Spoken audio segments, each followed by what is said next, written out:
aku saiki weruh gedhoamu. Aku saiki weruh lambe atimu.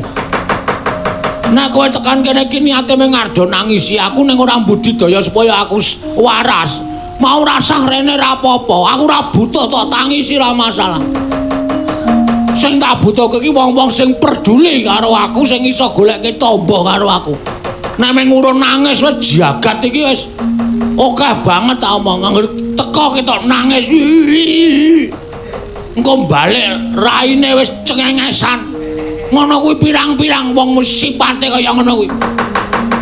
Mulane pancen ora ana sing kira-kira budhale kayangan golek apa mau tlutuh Kajeng Seta. Ketoke kowe gawe-gawe, Pak. Ora. Iki tenan. Iki sasmita sing tak tampa tenan. Tlutuh Kajeng Seta. Tlutuh ki minyak, Kajeng ki kayu, Seta ngomong minyak kayu putih. Ora beda kuwi tlutuh Kajeng Seta kuwi kaya ngono kuwi. Wis, nek pancen wis ora ana sing gelem menyang, aku sing arep menyang.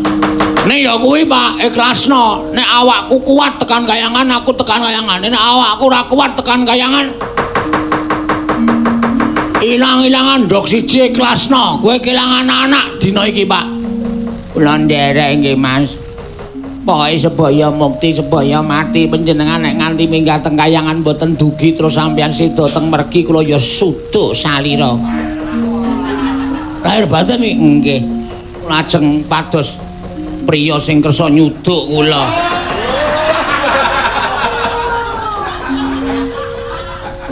Wong wedok kraca bendho kowe. Ameng arep nglaluwe ndak tak nganggo dheke sapa-sapa.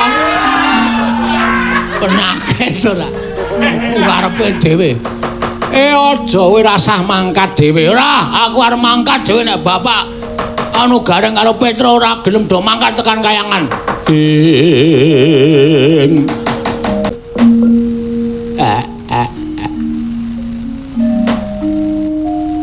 Mbok inggih sampun kesangeten to, Mas.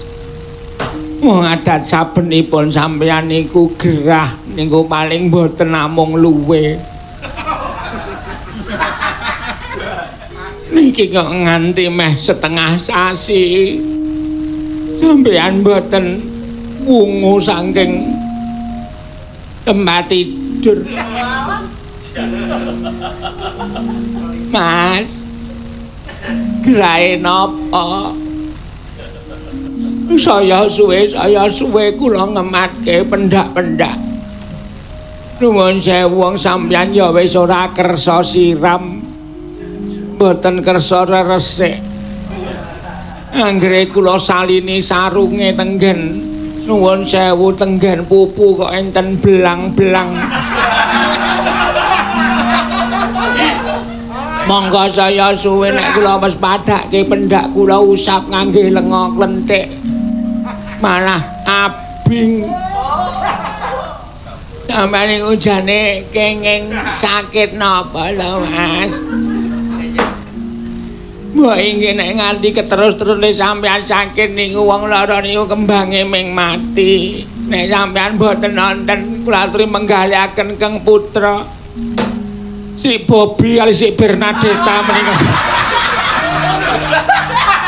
Tasih alit-alit. Reng, awak. Aku ki jane tekan kene arep nangis. Wah, anake Bagong iki jenenge Bobby wae. Aku dhewe ya ora ngerti. Oh, biasane Bagong iki nek ngundang mindul ngono. Kul jenenge asli Bobby. Sing wedok sing umblen kae apa? Mau bojone muni sapa? Bernadetta. Dengkele atos. Aku nek ngerti biyen jenenge tak kethake. Omongme anake Bagong kok jenenge le dhuwur men. Tawangen ta, Tru. Kae lho sirahe Bagong ditaleni pentil pirang-pirang kae. Kae gek kena ngapa sirahe? Lah wong ora gelem omongan kok. Senuk. Dalem Rama. Sing ikhlas. Sing sabar ya. Pancen ya wong jeneng urip ana ing alam padang kuwi sok nampa pacoban. Sing jeneng lara ngono kuwi ya tumrap aku mujudake barokahing sing gawe urip. Disyukuri. Dene bojomu si Bagong isih diparingi lara dening sing gawe urip, dening sing maha kawasa. Ngucap syukur kuwi ora mung perkara nalika seneng. Ngucap syukur kuwi ora mung nalika waras. Ning nalika kesusahan ya wajib ngucap syukur, tegese isih diparingi susah. Apa to kok isih diparingi susah, tegese Gusti sing gatekake karo awake dhewe. Diparingi lara ya Gusti sing gatekake karo awake dhewe. Nek kowe seneng terus tanpa susah, malah kowe duwe rasa kuwatir. Uripmu diuja karo sing gawe urip, merga wis wegah ngandhani karo kowe. Semono uga nek waras-waras terus kuwi ya wajibe kowe kuwatir merga tanpa diparingi rasa lara. Engko nek ujug-ujug lara wah wong waras terus ki nek lara teksek. Nggih.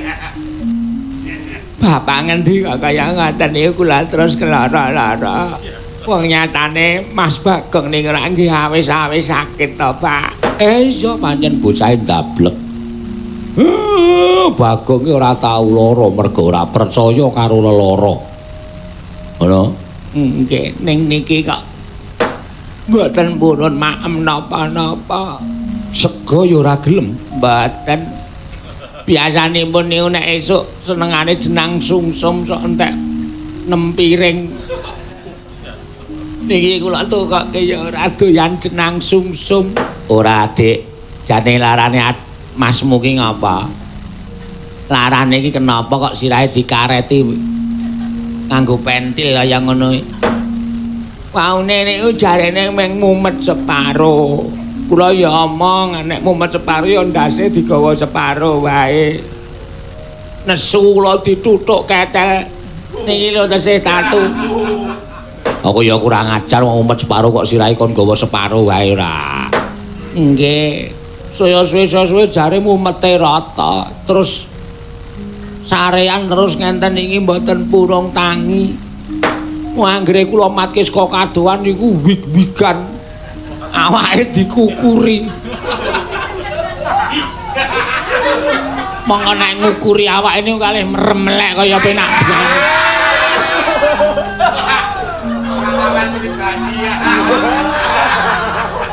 Saya nek esuk kula tangi turu terus adus niku Mas Bagong niku sirahe ditaleni pentil kali tangane mlebu teng sarung karo ngono niku. Lho janjane iki ora penyakit kok, Dik. Kowe iki wong cerobo. Wong Bagong iki ora tau adus, ora tau ganti, ayo wis penyakite kulit werna-werna. Kandan niku dikukuri. Terus sok-sok omong kali kula niki. No. Kula napa, Mas? Wong nyai isih wis lara ya isih gojek lho Mas Bagong niku kula niku ya sok geli ya sedih. Gojeke piye? Kukur-kukur niku kali munino no tak andani no. Ndok apa sing paling enak? Lah ya ora ngerti ta. Ya ndok dadar. Tuh katene. Ya ndok ceplok. Mas Bagong muni tuh. Terus kula muni, "Lah napa, Mas? Ndok sing dikukur esuk-esuk." Aku iki dagelan nek aku gara-gara karo Bagong e. Kok ditokke nang omah. Trembelane lah. Malah dikandhake werna-werna. Amake niku teng blentong niku lho, Pak. Kaya ketemplekan emping. Kulite mbekisik nika. Niku nek sedina niku waune enten siji terus pindah dadi enten telu. Seka 3 mengke pindah enten 6 enten 7 lan sawah meh rata kaya ngenten niku. Wah, kuwi jenenge rambak ora ta ya. Brabak. Nah, kesiki lalarane iki tekan dindi kok rambak-rambak ora. Wong tuwa nek mung panganan tok. Aku ya ora ngerti jenenge lah. Apa kowe wis nyusul Pak Mantri? Mantri kesarasan kuwi lho sing eneng padusunan. Pak Mantri niku nek kula parane mboten tau teng griya. Duka jare teng pundi kula ora ngerti. Jarine nek tetek teng cedhak pabrik kotang liyane kaya. Ning wis ketemu, sampun wis diperiksa. Mpun dikeki salep. Oh. Lah terus salep niku kula singgahke teng dapure. Kula nek omong sampeyan ampun nesu lho. Nggih teng dapur niku teng pawon. Lah saking okehe tangga teparo dienggo sikatan tangga kula. Salepe mau. Nggih. Mas Bagong ora iso tak salepi manggo nyalepi gusine tangga teparo niku. Ya wis malah gusine putih-putih. Ale untune we putih gusine. Jane aku tak takon bojomu ki iso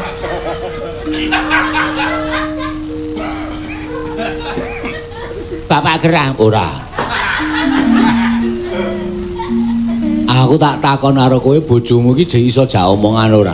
Saged nek jane niki nggih menawa merga ditiliki tangga teparo kalih dulur-dulure iki terus aleman. Weh, coba kowe semingkir sik, aku tak omongan karo bojomu. Nek wong tuwa omong ora diwangsuli malah tak undangke Yama Dipati mesti jiabut nyawan. Ampun kaya ngaten Pak nek ngendika niku kula niku nek perkara kelangan Mas Bagong kuwi mboten napa-napa. Ning sing ngopeni Bobi niku sinten. Monggo nyanyi bocah niku saya gedhe, saya pinter, saya si Bernadetta menika jan. Jane biyen sik jenenge sapa?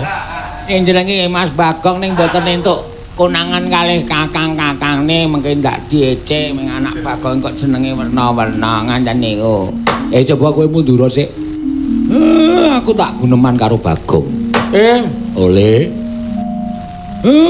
Bagong aku sing teka karo kakangmu Gareng karo kakangmu Petruk. Iso omongan ora Oleh.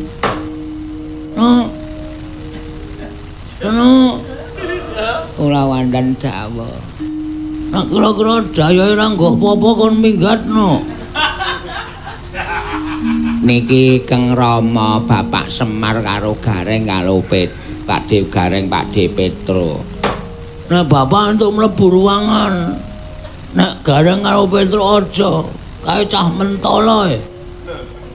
Arep aku lara iso ngentek-entekke apa-apa kae. Ya ora ngono Gong aku nggawa kates kok Gong. Tenan? Lha opane ndi? Ning ngarepanmu mau. Ora. Mulai-mulai wong lara kok dobake nggone sing duwe dhewe ra. Penyakit to kuwi. Ya sing penting bahane kowe menek dhewe ra aku sing menekke ngono lho, men kowe iki kepenak lemangan. Bagong, dalem Mbak. Kowe iki lara apa? Aku ora iso ngrasake awakku, Pak. Aku titip seno ya, Pak. Bagong. Sing apik nek omong. Ora sok titip-titip kaya ngono kuwi. Kowe iki iso omong kok senengane titip sing ora-ora. Aku wis ora kuat ngrasake sirahku iki, Pak. Rasane cekot. Senut. Lara tenan, Pak. Lah maune kowe mangan apa? Aku ya mangan sing wis mateng-mateng kuwi. Sing mentah tak tekke seno ya, No. Nggih. aku sing mateng-mateng kuwi wae. Lah terus apa wis ditambani? Wis dituntun undangke Pak Mantri ning ora nggawa sotek. Aku mung dikai salep. Awakmu kok ting gruweng kaya ngono kuwi? Aku dhewe ora ngerti kok, Pak. Iki maune mung mlentring cilik. Tak kukur pecah banyu, jebul banyune iki nek tiba ning awak sing waras dadi mbrabak. Lara tenan, Pak. Aku jare sok tok kukur. Dek mbiyen dek urung nyanyah.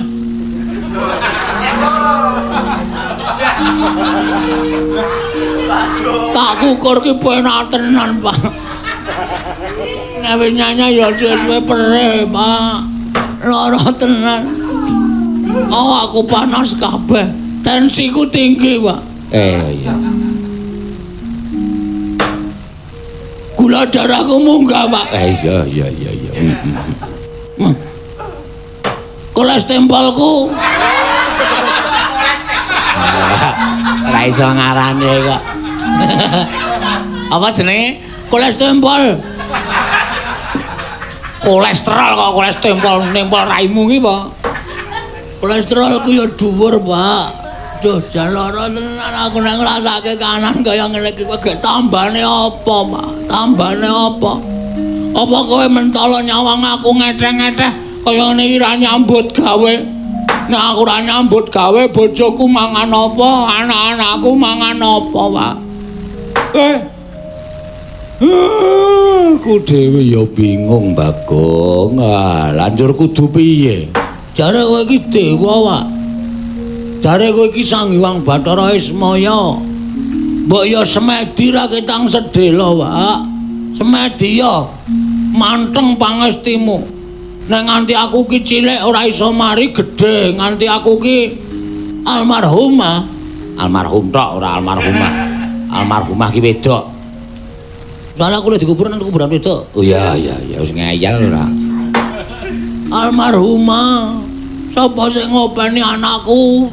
Sapa sing ngopeni cintaku senok iki, Pak? Kowe mentala, Pak. Terus kancane Gareng sapa? Kancane Petrus sapa nek gara-gara? Apakah hanya sampai sekian cerita dari kesuperheroan Ketua Pemuda Karang Kedempel, Pak?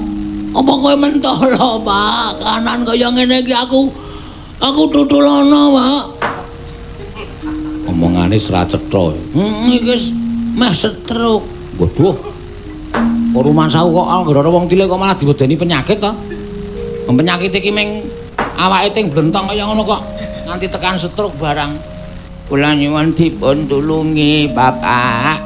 Kula ingkang putra mantu pun senuk nyuwun rimados Mas Bagong menika dipun paringi saras, Pak. Sigora Patrap Semedi Kilurah Nayantaka ya Kilurah Semar. Sarana asta ndumuk kunjunge. Lamun Kilurah Semar wis ndumuk kunjunge tegese Kilurah Semar duwe gawe. Manengkung ngersaning Wangkang Mahanasa. Meminta dhateng panguwasaning para Jawata. Nalika semanten eling Kilurah Semar dewa ngejawantah sak ciptane dadi sak sedyane ana. Nembe telung kedheping paningake mawon sampun pikantuk sasmita saka para Jawata Jugar ngenya Semedi Kilurah Semar Badrana yang ngangkul lumayanipun ingkang putra nenggih Kilurah Bagong.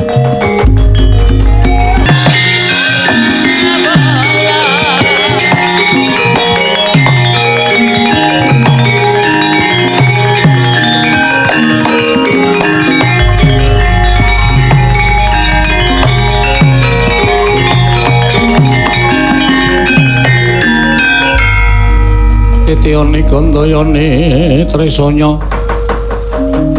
Tresanya purnama sasi kilar-kilaran ing tengah latar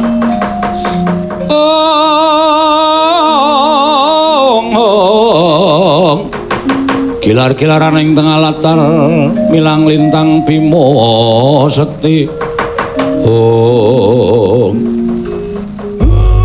lagene mayar bareng aku gelem Semedi ora ketang sedhela ana wisik sing tak tampa dumeling swara ingkang tanpa wujud.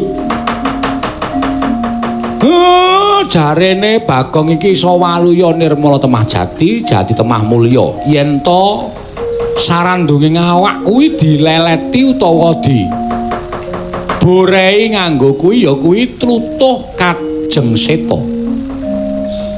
Tlutuh kajeng seta. Tlutuh kajeng seta. Kuwi apa, Pak? Aku dhewe ora ngerti. Ning sasmitane pancen ngono kuwi dene anane kuwi mapan ana ing kahyangan. Mula wektu dina iki sapa sing kira-kira iso munggah ana ing kahyangan nyuwun kalawan Bathara Guru, ora ketamung sethithik wujude tlutuh kajeng seta.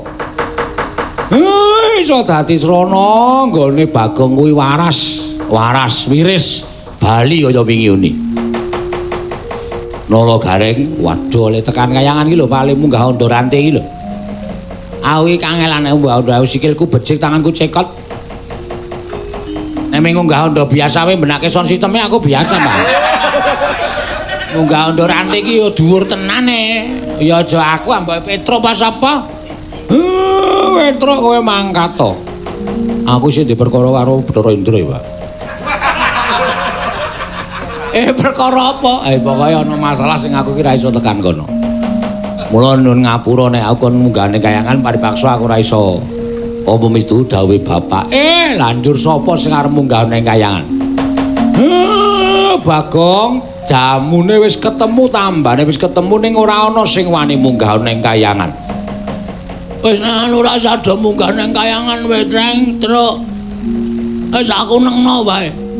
Wis aku ben batang nang kene, Mas. Ampun ngendi kayangan, Mas? Meneng ana keplak sirahmu. Iki perkara aku karo kakang-kakangku. Garang Petro Bagong bola-balik Garang Petro tok Bagong ora. Bola-balik anggere ana perkara, bola-balik anggere ana masalah, aku mesti mbantu lho. Ning kowe kok ngono karo aku. Kowe ngaku aku adi lho, Rek. Kowe ngaku aku ki adi lho, Truk. Ning bareng adine ngatang-atang kaya ngono kowe mung dijaluki tulung kaya golek tamba wae kowe ra gelem. Oke, ra masalah. Saiki ketok njaba jeromut, kedung jero iso dijajaki, ati meneh menungsa sapa sing ngerti. Nah, nek omongan iki tangi ndak idune kelek kabeh. Aku saiki weruh gedhoamu. Aku saiki weruh lambe atimu. Nek kowe tekan kene iki niate mung ngardo nangisi aku ning ora budidaya supaya aku waras. Mau rasah rene ra apa-apa. Aku ora butuh tok tangisi ra masalah. Sing tak butuhke iki wong-wong sing peduli karo aku, sing iso goleke tamba karo aku.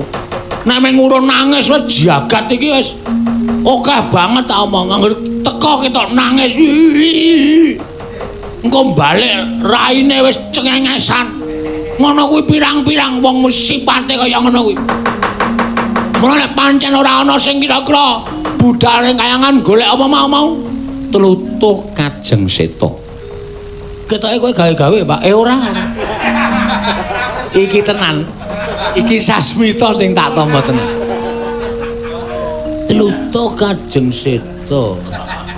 Tlutuh ki minyak, kajeng ki kayu, seta ngomong minyak kayu putih. Ora beda kuwi tlutuh kajeng seta kuwi kaya ngono kuwi. Wis, nek pancen wis ora ana sing gelem menyang, aku sing arep menyang. Nek ya kuwi Pak, ikhlasno. Nek awakku kuat tekan kayangan, aku tekan kayangan. Nek awakku ora kuat tekan kayangan, ilang-ilangan ndok siji ikhlasno. Kowe kelangan anak dina iki, Pak. Kula nderek nggih, Mas. Pokoke sebaya mukti sebaya mati panjenengan nek nganti minggah teng kayangan mboten dugi terus sampeyan sedo teng mergi kula ya suduk salira. Lahir batin nggih. Lajeng pados priya sing kersa nyuduk kula.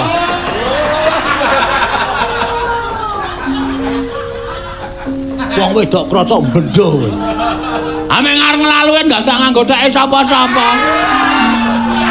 Penyakit ora. Karepe dhewe. Aja kowe rasah mangkat dhewe. Ora, aku arep mangkat dhewe nek bapak anu Gareng karo Petro ora gelem do mangkat tekan kayangan. Rikat lampahing rata tanpa antara prateng sukuning argeram kang tumingal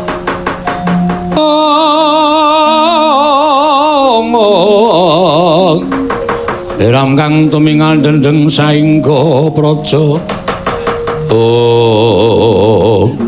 dereng kantos parepos sami Mbawacana katrenjo rawuhing para Pandhawa miwah Nata Ndrawati karya kagiat sangya para Panakawan wae.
Mintanaken dewe kramanira kang kumitraning asta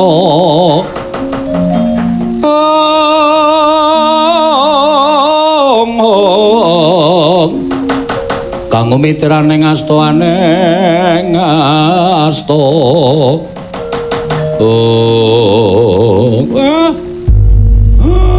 Sinuwundarawati rawuh Sinuwundarawati rawuh Sinuwundarawati rawuh Kakang Semar ya. Wilujeng Ndara. Iya. Pamujimu slamet aku, Kakang. Ora liwat pudya pangastawaku wae kunjuka. Sampeyan niku bahasane kok malah neratap-neratapi ati kula. Kabar sing tak tampa jare Bagong lara, bareng tekan kene lah kok maune tengok-tengok uruh aku teko terus nggledak. Mbok pangku kuwi janjane Bagong kuwi lara tenan apa ora? Pancen ya sakit tenan saestu. Wah. Yen ning gawe-gawe kisruwe para Pandhawa. Lah candhae tak buange dalan. Nibane mengetok-etok. Buang mawon.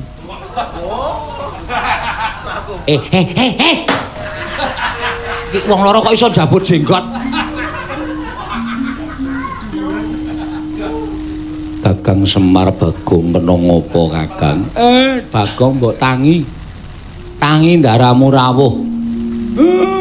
Ndaramu Ndara Kresna, Ndara Werkudara, Ndara Janaka rawuh. Wah, ana pengarep-arep iki. Nek Ndara-ndaranya Bagong iki nggo mriksa. Wah, ya Truk ya. Apa ditampake Truk? Tak tampane dhewe, tak tampane dhewe. Wong ngono tok tampake, atok kiyak-kiyuk tenan. Cah nekat iku. Bagong, dalem. Jarene kowe lara. Nggih, pancen pun kula pasang teng prapatan-prapatan. Pun kula pasang teng pertelon-pertelon kula tulisi Bagong dalam keadaan sakit. Iya. Aku nalika semono dengar mlebu ning tengahing alas lah kok weruh ana tulisan ingkang dipasang ana Gelanggung Prosekawanen yen to ngandhake Bagong nandhang lara. Jebul kuwi tenan Bagong. Nggih, saestu lah witekno wis lara 3 dina blas ra ana wong nileki. Mula nggih kula umumke. Ora jane kowe lara apa? Kula niku wis padake to, sirah kula kareti. Kula nganggo pentil kaya ngenten iki. Niki rasane nek dicopot pentile nang macenot-cenot. Kaya arep jebluk-jebluk kok sirahe. Lah iya lah kok dadi awakmu ting krabling kaya ngono. Kuwi kenapa?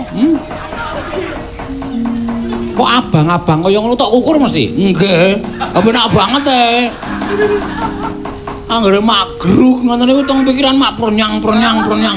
Wah, penak tenane jebul mboten ngerti nek kula ukur ngoten niku jebul babrak. Nganti tekan pundi-pundi. Sak awak ngono kabeh. Nggih. Lah terus apa bapakmu wis budidaya goleke tombo? Niki wau bapak semedi mbuh ngapusi napa mboten? Nek ketoke nggih merem nika gaya nika umaumi. Terus ngendika, wis kecandak aku sentuh sasmitaning Jawata. Nek Bagong iso mari waras, wiris, iso melu pementasan pergelaran wayang kulit. Waton Bagong goleke tamba ya kuwi ingkang aran Tlutuh Kajeng Seta. Lho. Tlutuh Kajeng Seta Kang Semar. Nggih. Niku sasmita sing kula tampa. Lah dalah. Lah banjur sasmita mau apa pancen iso ngandhaki ento Tlutuh Kajeng Seta mau mapane ning endi? Miturut sabda utawa wangsit sing kula tampa papane enten Kahyangan. Niku papane sakiwa tengening Kawah Candradimaka dene wonten ing mriku dipun tenggo wujudipun yaksa. Sinten mawon boten iso caket kalian wujuding Kajeng utawi Tlutuh Kajeng Seta kedah saged ngasoraken yaksa ingkang tenggo kajeng menika.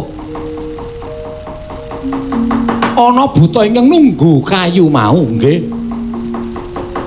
Monggo kula nek utusan Gareng Petruk mesti ora bakal iso ngasorake kali buta sing tunggu kayu niku.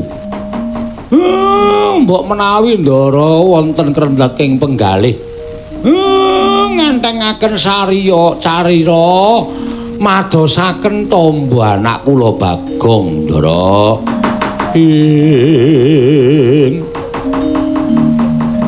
Pramara remangus wamya ngambrang kati karunaning kaswase.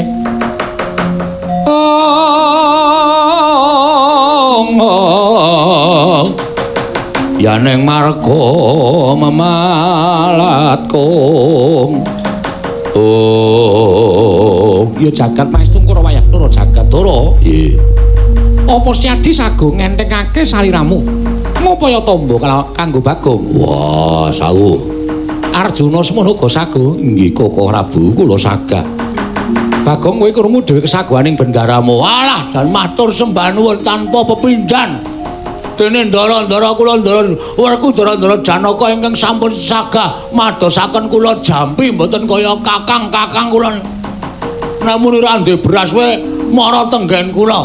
Namun ora ndek probya mara tenggen kula. Nek dijaluki tulung medho ting cengenges. Sajake do seneng nek kula niku tekaning pati sajake do gumbira atine. Ya ora ngono lho. Asa omongan. Amut ndasmu. Awong cangkeme we lara ngono kok kanggo ngem. Nek meng ndase gareng wis cukup. Wis mangsane ora sapenake dhewe ora. Matur nuwun karo ndara-ndaramu. Matur sembah sewu nuwun nggih sinuwun. Ya Bagong ora dadi ngopo. Kula entosi sampeyan teng griya kula niki nek pancen ajeng madoske tamba kula ampun lali lho. Tlutuh Kajeng Seta. Ampun diwalik Seta Kajeng Tlutuh. Mangke ndak ora ketemu Tlutuh Kajeng Seta. Iya. Werkudara eling-elingen. Ya. Tlutuh Seta Kajeng. Lah kuwi. Tlutuh Kajeng Seta. Ya, Tlutuh Kajeng Seta. Ndara Janaka ampun kesupen nggih.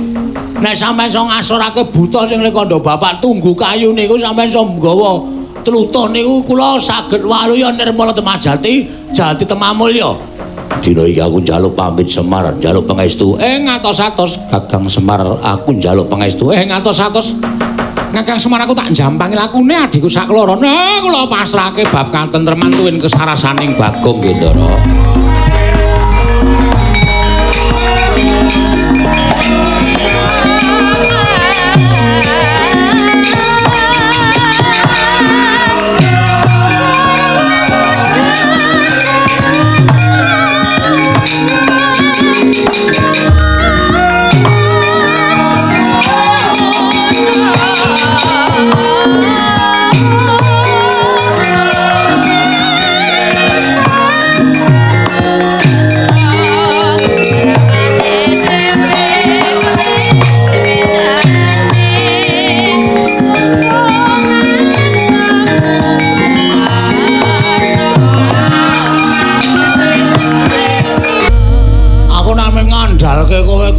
ora rampung, Pak, ora arep mari aku. Aku begitu ndara Werkudara Janaka saguh goleki tlutuh Kajeng Seta mau. Rasane awake kaya waras ya ming kulitku siting crekit. Ha ya engko. Nek wis dileleti kuwi bakale mari kok. Apa sementara dinahi minyak rem bae.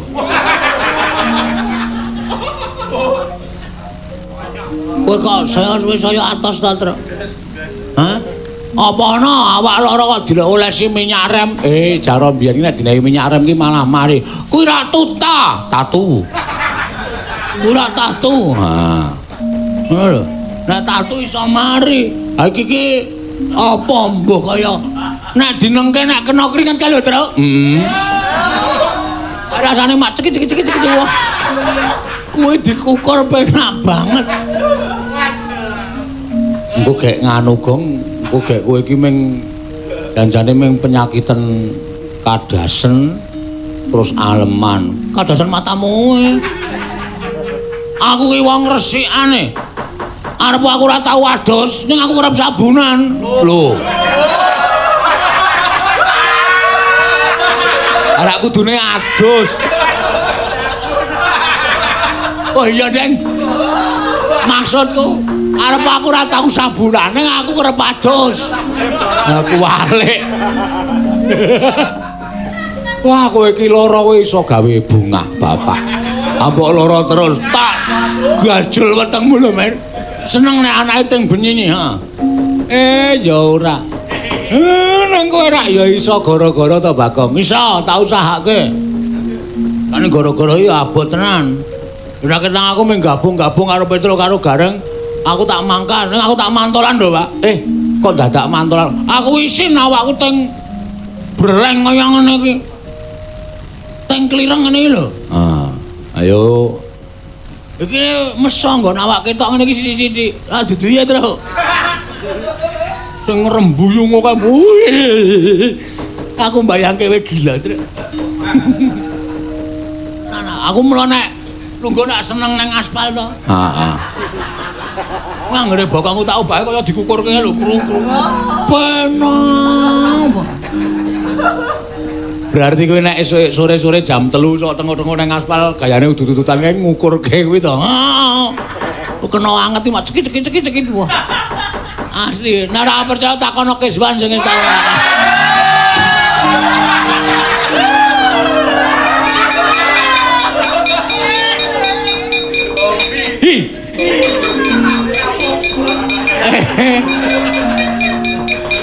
Wis. Kok ketularan dhek apa ya kowe?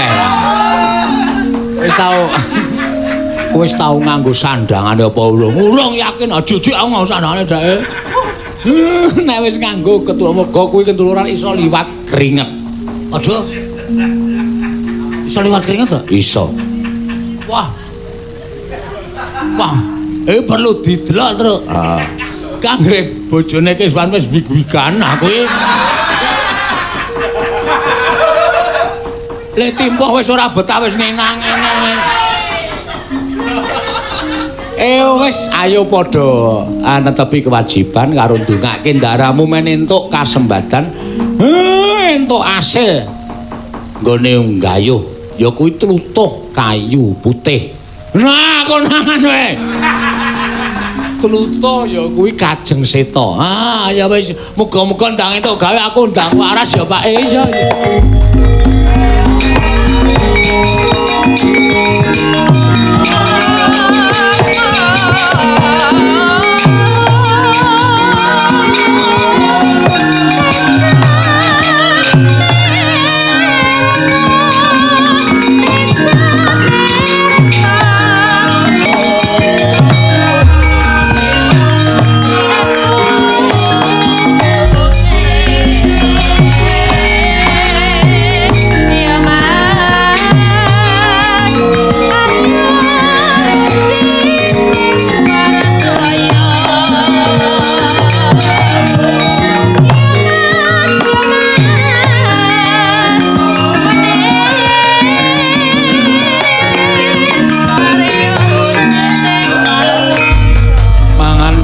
lakune ngangin gugur anggra guguran graning arga kura kurnita kakiri harek bumi prakembita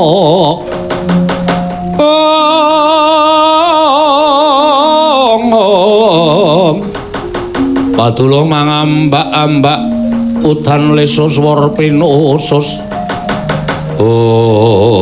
Tara Arjuna lunten maring Adawu ora ana ilange kowe mbebantu karo si Bagong lan Panakawan jernyatane Panakawan kuwi wis gedhe lelabuhe tumraping para Pandhawa ngelingana duk nalika Pandhawa isih timur Pandhawa isih jejaka nganti tekan saiki ora nate pisah lan para Panakawan mula bot repoting Panakawan uga dadi kewajibanmu ya Yayi ya mestake dawuh pun ngangkang bakalan jangkung tindaking Siadi sakloron marang Kayiwangan Siadi enggalo agahan nututi lawan tindaking pun ngangkang ing Ndorowati alasan dadak kuwatir kowe mangkaton dhisik aku nututi karo Jlamplong Werkudara ya Arjuna mengkono Koko Prabu laturi tindak ngrumiyine dhateng ngrayi kekalih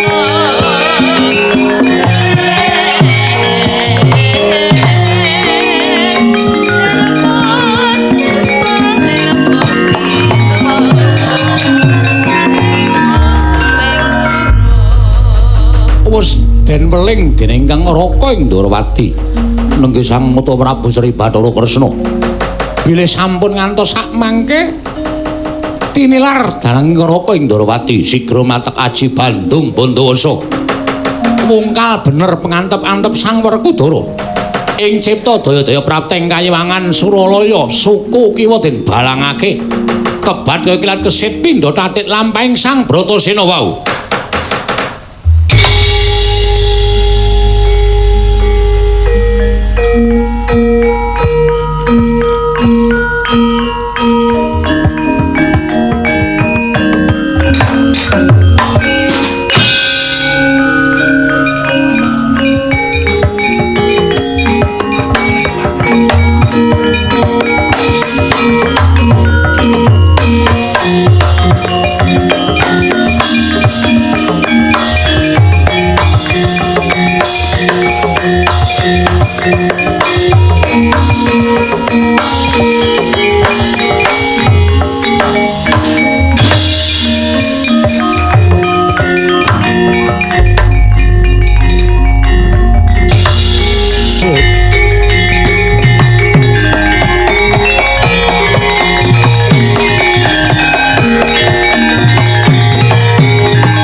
Pripun kabare Ndara? Kakang Semar. Wis ora kurang-kurang nggonku matur kelawan Sang Hyang Jagat Girinata supaya bisa njupuk wujuding tlutuh Kajeng Seta.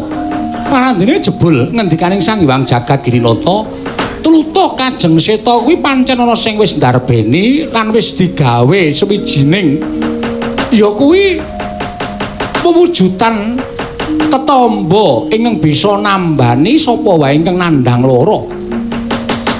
Wujuding tlutuh Kajeng Seta mau lamun to dibasake wantah wujude ya kuwi lenga kayu putih Kakang. Walah, Bagong pun entuk niku pun entuk. La